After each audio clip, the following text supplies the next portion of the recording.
to the Entertainah Talking Sports.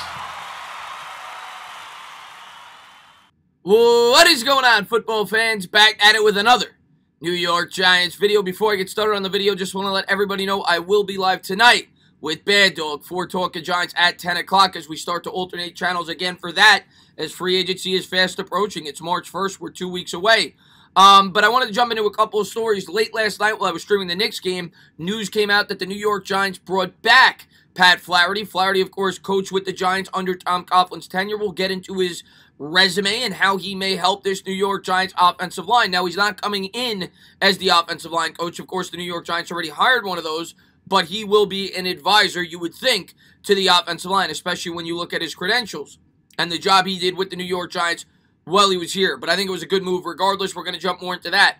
Also, I wanted to jump into the big news of the day, that being J.J. Watt has officially left the Houston Texans and now will be signing on with the Arizona Cardinals. I'll give you guys my quick opinion on the move, and then I'll dive further into detail after I go over Flaherty of how that move could potentially affect Leonard Williams and the New York Giants. In addition to that, that could mean that Hassan Reddick will certainly hit the open market and could be a guy that the New York Giants could potentially look at who could be a good scheme fit. But first, I wanted to pull this up, this being the tweet from Adam Schefter.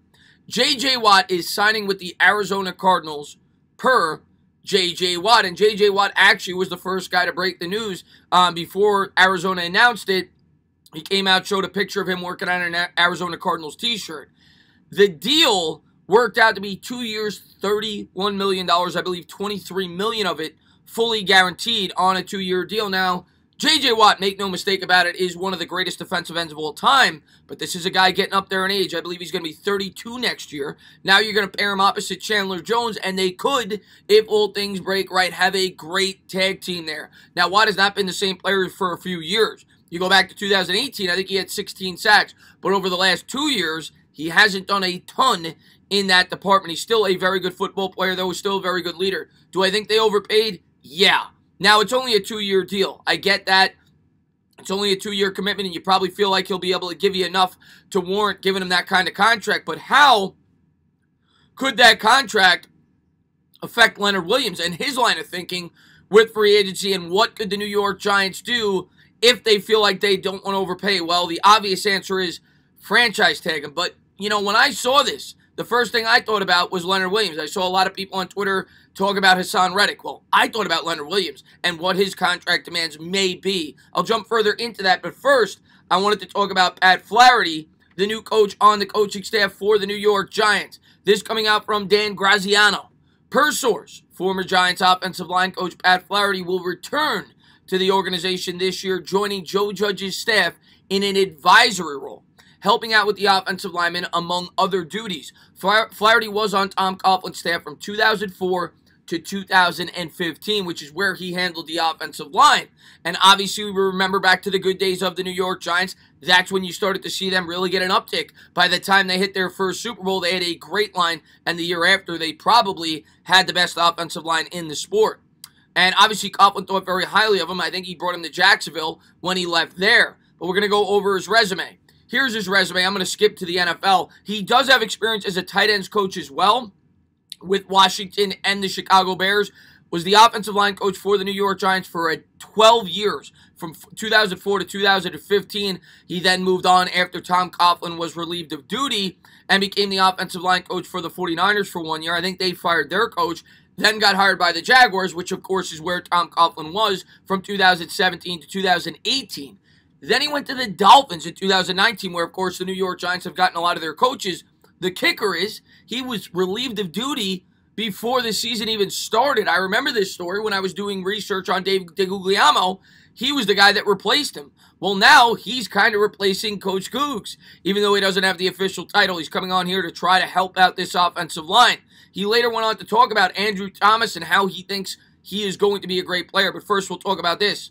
Ironically, it was Coach Googs who replaced Flaherty during the Dolphins training camp in 2019 when head coach Brian Flores fired Flaherty before he ever coached a game for the Dolphins. Rich Seubert went on to say, "Best news I've heard all day when hearing about Flaherty's return. Love it," Booth tweeted. So there's two former New York Giants offensive linemen talking about how much they love playing for Pat Flaherty and how they think he could very much help this New York Giants offensive line going forward. Flaherty was then quoted about talking about Andrew Thomas. I see a lot of and I got this off GiantsWire.com. I see a lot of improvement through the year, Flaherty said of Andrew Thomas in January. The improvement that he made throughout the course of the year was dramatic. I see a player that's going to be a real good player in this league for a long time at left tackle. And I completely agree with him. And I think bringing on a guy like Pat Flaherty should only help. But I completely agree with him. If you look at Andrew Thomas last year, the first 8 games, he struggled mightily. Then the New York Giants made some adjustments. He got more comfortable in the NFL. He got more comfortable with Joe Judge. And he looked like a guy that was worthy of being taken as early as he was in the NFL draft.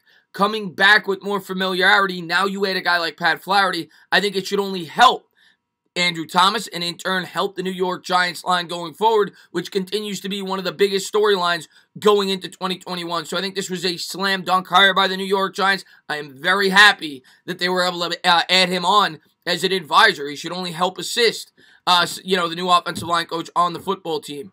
Now, I kind of want to circle back to J.J. Watt and how that could potentially affect Leonard Williams. Listen, we all know Leonard Williams is looking for as much money as he could get, but he could only, demand what the market is. Well, J.J. Watt, by signing this contract at $15.5 million a year with the injury history that he does have at the age of 32, Leonard Williams, I believe, is only 27. He's 5 years younger. He's coming off a career year in which he had 11.5 sacks.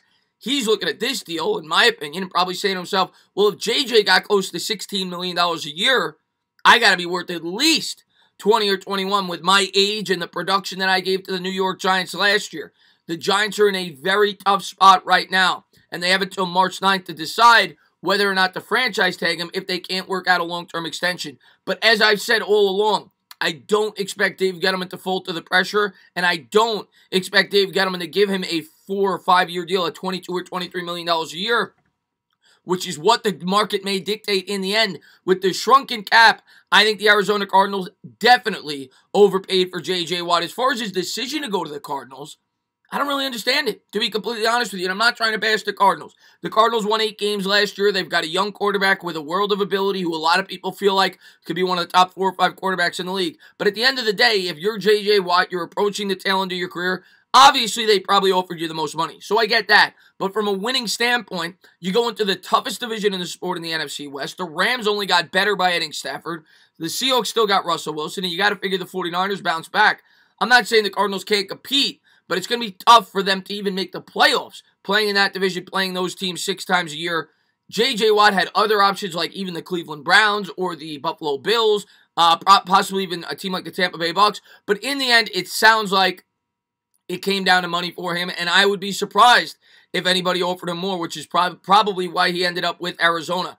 As far as Williams goes, if you're the Giants right now, you got to think long and hard. If he's coming to the table with demands of 21, 22 for a 5-year deal, you got to think long and hard of using that franchise tag at about $19 to $19.5 million on a 1-year deal. And if Leo shows that he's not happy, well, that's when you start to think about a tag and trade. But Giants are in a tough spot right now. I want Leo back, but you don't want to overpay him and really hurt your cap going forward for the foreseeable future. We're going to have to wait and see. Hopefully, they could come to a fair agreement in the end. As always, guys, if you liked what you watched, please subscribe, drop a comment, maybe give me a little thumbs up. Cheers.